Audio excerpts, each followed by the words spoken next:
Welcome back. 22મી જાન્યુઆરીએ અયોધ્યામાં રામ મંદિરનું ઉદ્ઘાટન થવા જઈ રહ્યું છે। આ પહેલા દેશભરમાંથી અલગ અલગ લોકો પોતપોતાની રીતે રામ મંદિર માટે કંઈક દાન કરી રહ્યા છે અને ત્યાં પહોંચી રહ્યા છે। તેવી જ રીતે સુરતના એક હીરાના વેપારીએ રામ ભગવાનનો હાર બનાવ્યો છે, જેમાં શ્રી રામ, જાનકી માતા, લક્ષ્મણ અને હનુમાનજીની પણ રચના કરવામાં આવી છે। આ સમગ્ર ડિઝાઇનમાં 5000 અમેરિકન હીરાનો ઉપયોગ કરવામાં આવ્યો છે, જેમાં 3000 અમેરિકન હીરામાંથી ડિઝાઇનવાળો નેકલેસ બનાવવામાં આવ્યો છે। बिजनेस पर्पस के लिए बिल्कुल नहीं है, बिजनेस पर्पस के लिए बिल्कुल नहीं है। ये ओनली फॉर राम मंदिर को हमें सप्रेम भेंट करना है।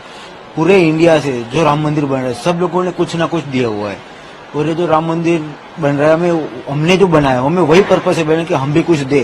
और वैसे देखा जाए तो सूरत जो है वो दानवीर की भूमि कहा जाता है, तो हम यही चाहते हैं कि सूरत की ओर से एक रसिक शेयर्स ने यही छोटा सा मेहनत किया हुआ है कि हम ये जो हमारा जो हमने जो बनाया हुआ है राम मंदिर ये अयोध्या तक पहुंचे।